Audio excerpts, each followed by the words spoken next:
Badarawuhi. Buat kamu pecinta film horor Indonesia, tentu sudah tidak asing lagi dengan karakter yang satu ini. Di tahun 2024 ini, film Badarawuhi menjadi salah satu film horor yang dinanti-nanti. Film ini merupakan prequel dari film KKN di Desa Penari yang fenomenal. Selamat datang di Pop Trivia. Cerita Badarawuhi di Desa Penari dibuka dengan 4 anak muda yang berkunjung ke sebuah desa. Desa tempat mereka berkunjung dikenal dengan nama Desa Penari. Warga desa itu terkenal masih menjunjung tinggi seni budaya Jawa, termasuk kesenian tari tradisional. Keempat orang itu datang ke Desa Penari untuk sebuah misi. Misi apakah itu? Kami nggak akan spoiler di sini ya, supaya kalian tetap bisa menikmati film ini di bioskop. Sebenarnya, siapa sih Badarawuhi itu? Apakah Badarawuhi beneran ada di dunia nyata atau sekedar tokoh fiksi buatan? Kali ini kita akan mengulik lebih dalam tentang Badarawuhi, fakta, dan kisah legendanya yang dijamin akan bikin kamu geleng-geleng kepala.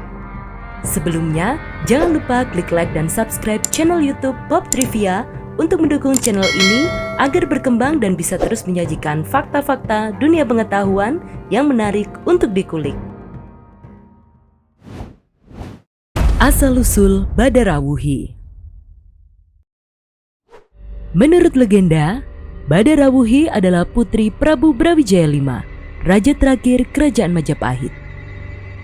Konon, ia diusir dari kerajaan karena suatu kesalahan yang tidak diketahui secara pasti.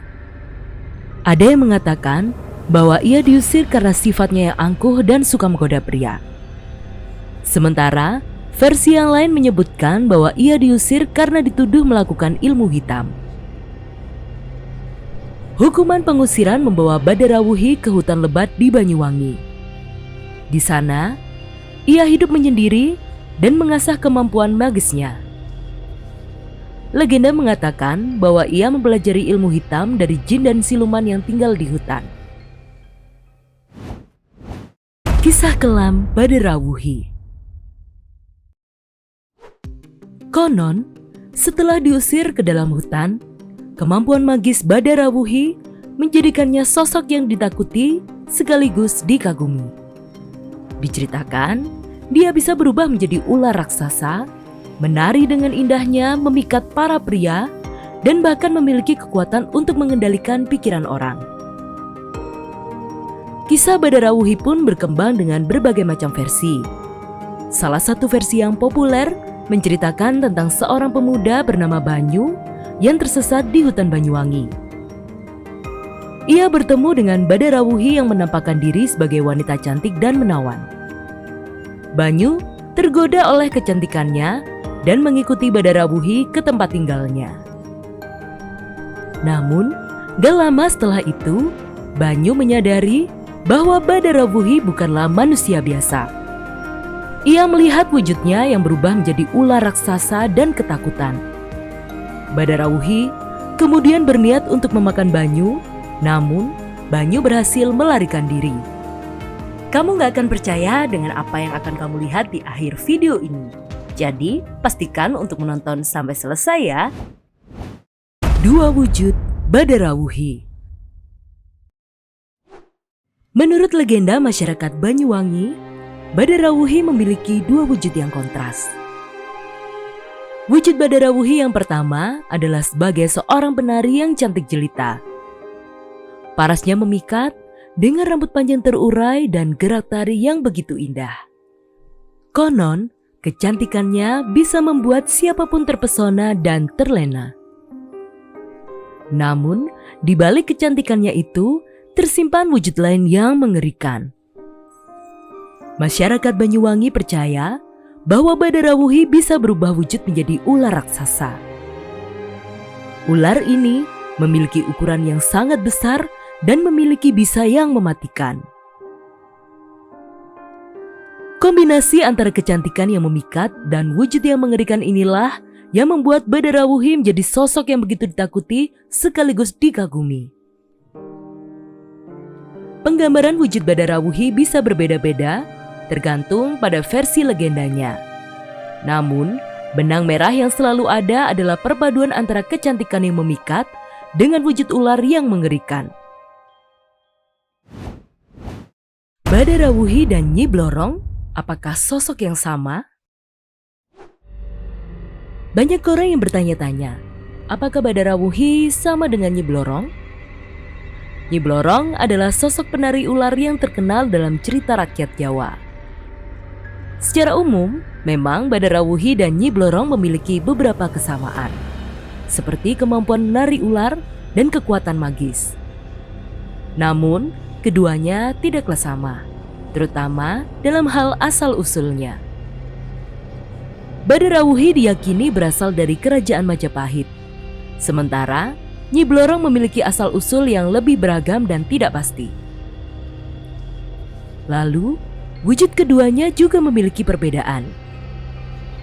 Badarawuhi digambarkan sebagai wanita cantik dengan rambut panjang, sedangkan Nyi Blorong sering digambarkan sebagai wanita tua dengan rambut putih dan wajah yang mengerikan. Dari sisi kepribadian, keduanya juga nggak sama. Badarawuhi digambarkan sebagai sosok yang menggoda dan pendendam, sedangkan Nyi Blorong lebih digambarkan sebagai sosok yang jahat dan kejam. Simbol Badarawuhi dalam kehidupan manusia. Kecantikan Badarawuhi yang memikat dan tariannya yang menggoda menjadi simbol godaan dan nafsu. Dalam film, kecantikan sosoknya digambarkan mampu menarik perhatian. Gak dipungkiri, hal ini menjebak para pria dengan pesonanya. Hal ini juga mencerminkan bagaimana nafsu dan godaan dapat mengelabui pikiran dan membawa seseorang ke jalan yang berbahaya. Di balik kecantikan Badarawuhi, tersembunyi bahaya yang mengancam. Dalam film, ia digambarkan sebagai penari yang memiliki kekuatan magis dan mampu mencelakai orang-orang yang tergoda olehnya dan tidak mengikuti kemauannya. Hal ini melambangkan bahaya tersembunyi yang seringkali nggak terlihat di balik hal-hal yang tampak menarik dan menjanjikan. Penggambaran Badarawuhi sebagai simbol godaan, nafsu, dan bahaya tersembunyi dalam film-film yang menampilkan sosoknya dan kaitannya dengan legenda aslinya memberikan interpretasi yang menarik. Film ini mengingatkan kita untuk selalu waspada terhadap hal-hal yang tampak indah dan menawan, karena di baliknya bisa jadi tersembunyi bahaya yang mengancam. Hingga saat ini, asal-usul Badarawuhi masih menjadi misteri. Apakah dia benar-benar putri Prabu Brawijaya V yang diusir dari kerajaan? Atau ia hanyalah tokoh fiksi yang diciptakan untuk menghibur dan memberi pelajaran moral? Terlepas dari kebenaran asal-usulnya, Badarawuhi telah menjadi bagian tak terpisahkan dari budaya dan tradisi Banyuwangi. Legenda tentangnya terus hidup dan menarik perhatian banyak orang, baik dari dalam negeri maupun luar negeri. Terima kasih sudah menemani Pop Trivia hari ini. Jangan lupa like, subscribe, dan share video ini kepada teman-teman kalian. Sampai jumpa di episode berikutnya.